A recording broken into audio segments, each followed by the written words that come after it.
Oke, halo. Di sini dengan saya Rian Abimanyu dengan NIM 226121109 akan menjawab soal-soal dari akhlak dan tasawuf. Oke, soal nomor 1. Cara membuktikan secara ilmiah bahwa Al-Quran dan hadis adalah benar sehingga dijadikan standarisasi akhlak. Jawaban dari saya, untuk membuktikan secara ilmiah bahwa Al-Quran dan hadis adalah benar, melibatkan beberapa langkah metodologis yang kompleks. Berikut adalah beberapa titik penting. Yang pertama ada historical verification atau verifikasi histori, melibatkan studi kronologi dan konteks sejarah penyampaian wahyu. Misalnya catatan-catatan sejarawan Arab awal dan tradisi oral yang kuat dapat digunakan untuk memastikan autentitas naratif. Yang kedua ada internal konsistensi. Analisis internal melihat konsistensi tema dan prinsip dalam teks-teks tersebut. Contohnya, Al-Quran memiliki struktur dan bahasa yang konsisten serta tema-tema moral yang seragam. Yang ketiga ada eksternal validasi. Validasi eksternal melibatkan komparasi dengan fakta-fakta arkeologi, geografi, dan ilmu pengetahuan yang modern. Banyak ayat dalam Al-Quran yang telah diverifikasi oleh peneliti modern sebagai deskripsi yang akurat tentang kondisi geografis dan teknologi masa lampau. Yang keempat ada ilustrasi moral dan etika. Standarisasi akhlak ditetapkan melalui contoh-contoh moral dan etika yang dikemukakan dalam Al-Quran dan hadis. Ayat-ayat seperti Al-Kursi pada Quran ayat 2, pada Quran juz 2 ayat 255 dan hadis-hadis tentang sabar dan kerendahan hati yang menunjukkan pedoman yang jelas untuk perilaku manusia. Dalam konteks akademis, para ulama dan ilmuwan melakukan penelitian intensif untuk memvalidasi autentitas dan kredibilitas Al-Quran dan hadis. Namun proses ini seringkali melibatkan interpretasi dan diskusi yang luas di kalangan komunitas akademik dan spiritual. Nomor 2 ada jelaskan 4 aliran tentang faktor pembentukan akhlak dan bagaimana pandangan Islam terhadap 4 aliran tersebut. Yang pertama ada aliran nativisme. Pandangan aliran nativisme. Menurut nativisme, faktor internal seperti bakat dan kecenderungan dasar individu mempengaruhi pembentukan akhlak. Orang yang lahir dengan kecenderungan positif cenderung menjadi baik dan tanpa perlunya pembimbing eksternal.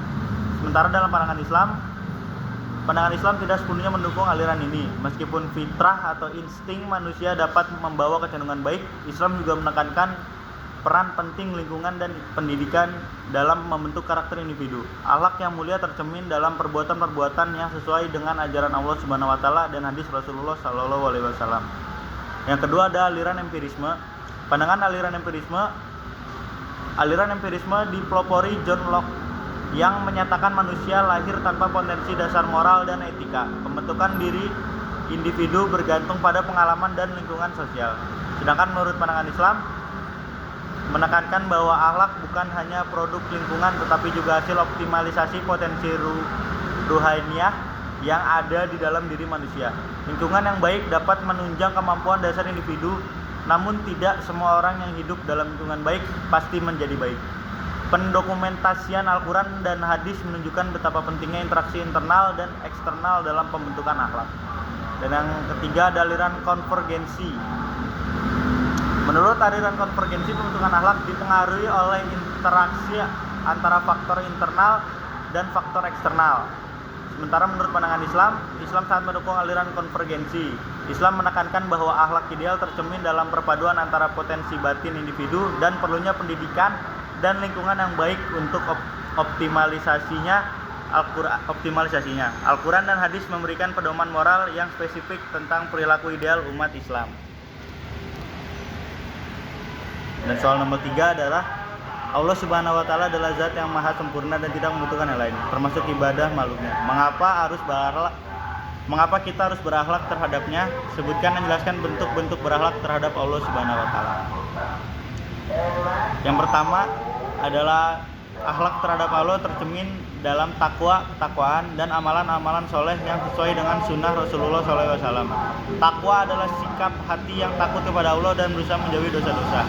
Bentuk-bentuk berakhlak yang pertama ada takwa, menjauhi dosa-dosa dan berusaha melakukan kebaikan. Lalu ada sholat, melaksanakan sholat 5 waktu tanpa melewatkan satu pun. Yang ketiga ada zakat, memberikan zakat kepada orang-orang yang berhak. Yang keempat ada siam, melaksanakan puasa Ramadan dengan sungguh-sungguh. Yang kelima ada haji, melaksanakan ibadah haji jika fisik memungkinkan. Dan keenam, memiliki hati yang bersih, senantiasa membersihkan hati dari nafsu, syahwat, dan marah.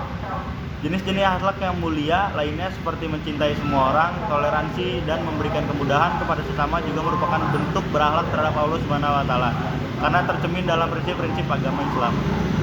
Soal nomor 4, mengapa Rasulullah SAW diutus hanya untuk menyempurnakan Allah akhlak bukan ilmu? Hadis tersebut menunjukkan bahwa fungsi utama Rasulullah SAW adalah menyempurnakan akhlak umat manusia. Meskipun demikian, ilmu juga sangat penting dalam kehidupan umat Islam. Pandangan Islam tidaklah menolak pentingnya ilmu, tetapi ilmu yang dimaksudkan dalam konteks ini adalah ilmu yang berlandasan pada takwa dan sunnah Rasulullah SAW. Rasulullah SAW diutus untuk menyempurnakan akhlak dengan cara mencontohkan model perilaku ideal yang sesuai dengan ajaran Allah Subhanahu wa taala. Proses ini melibatkan pelajaran moral dan etika yang spesifik agar umat Islam dapat hidup sesuai dengan prinsip-prinsip agama. Oleh karena itu, meskipun ilmu sangat penting, fungsinya utama masihlah berorientasi pada pembentukan karakter moral dan etika yang mulia. Yang kelima, salah satu bentuk berakhlak terhadap Rasulullah SAW adalah dengan bersolawat. Apa manfaat solawat bagi beliau sementara beliau adalah manusia yang maksum dan sempurna?